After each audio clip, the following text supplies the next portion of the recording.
I ask you, join us in riding the tunnel boring machine and riding the first Philippine Metro Subway because ito ho ay paglakbay papunta sa kaunlaran. Yo, yo, yo, yo, yo! As always, mabuhay ang bayan Pilipinas, mayong adlaw sa tibok kalibutan. When the Duterte administration started in July 2016, the Metro Manila Subway project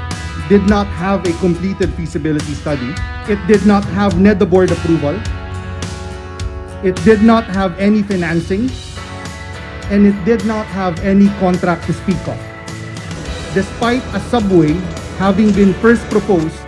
as early as the 1973 Urban Transport Master Plan for Metro Manila.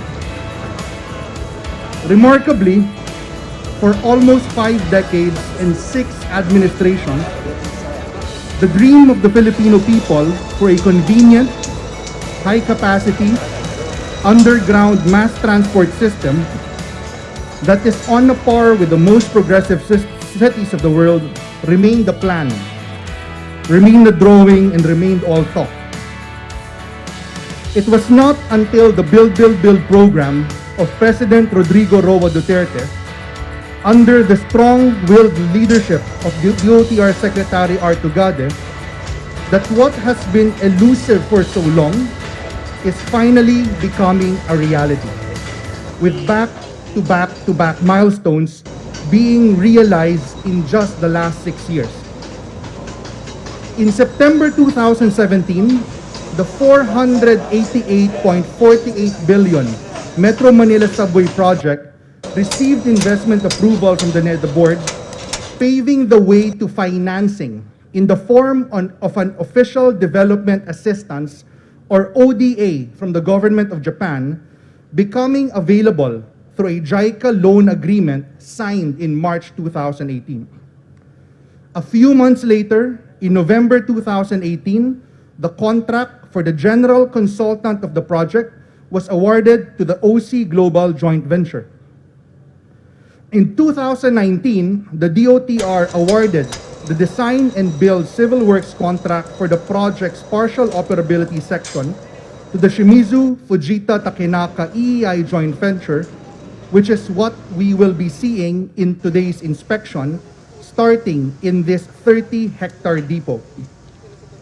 In 2020 and 2021, despite the effects of the COVID-19 pandemic, again, back-to-back major milestones were realized despite all odds, including the award of the 27 billion contract for 240 subway train cars to the JTREC Sumitomo joint venture in December 2020,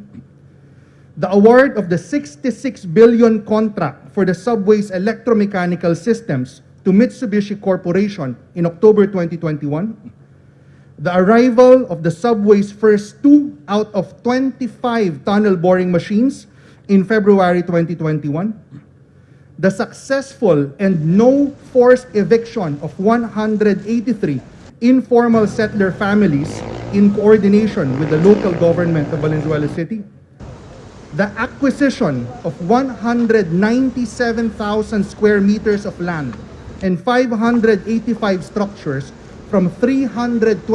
property owners to date,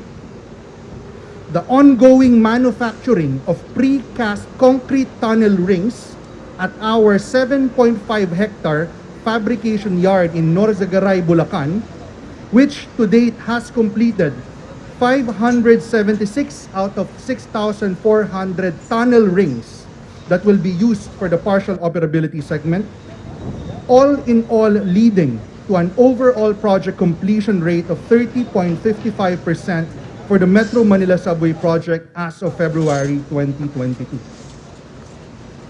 Delivering the Philippines' first subway is not a one-agency affair. The fast and sure implementation of the MMSP requires an all-of-government approach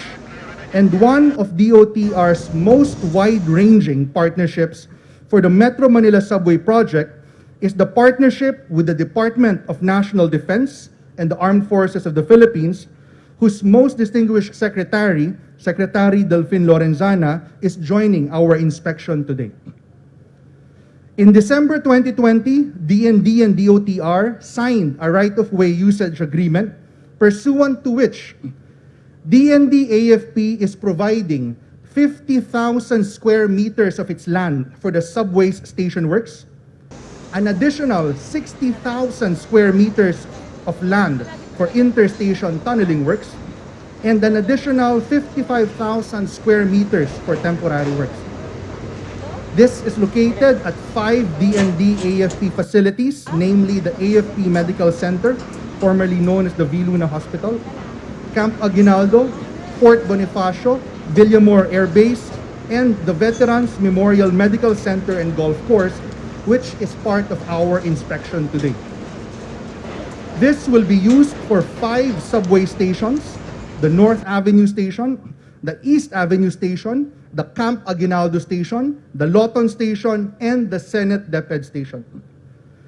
This partnership, forged between the DND AFP and DOTR under the leadership of Secretary Lorenzana and Secretary Tugade, will not only enable DOTR to fast-track its access to construction and work sites needed for the subway, but it will also give the DND and the armed forces a fair and recurring source of resources for the betterment and upliftment of our heroes in the armed forces. In the short term, DOTR will replicate affected DND AFP structures and facilities, including the construction of 192 units of armed forces housing in Camp Aguinaldo, and the replication and improvement of affected facilities at the Veterans Golf Course. In the short to long term, DOTR will pay DND AFP a recurring annual use-of-rock fee of 10% of the latest zonal value of all of these properties and 5% of gross non-fare box revenue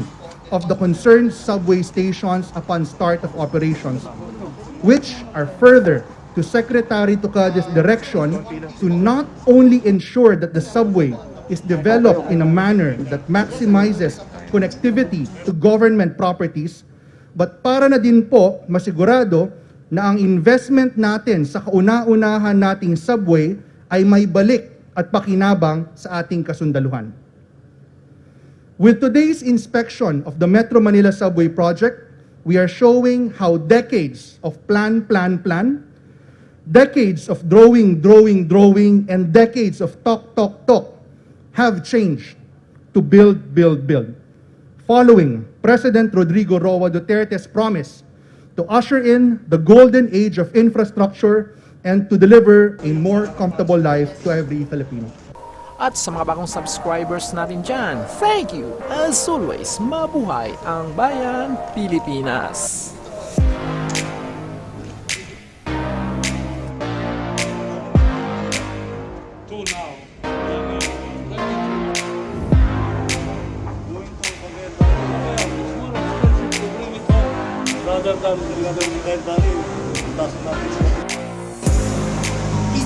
Each unit, dalawang A380. Then sir, ang excavation po natin is 55 concrete mixer equivalent.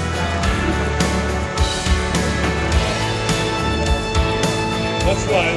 people who are not familiar with this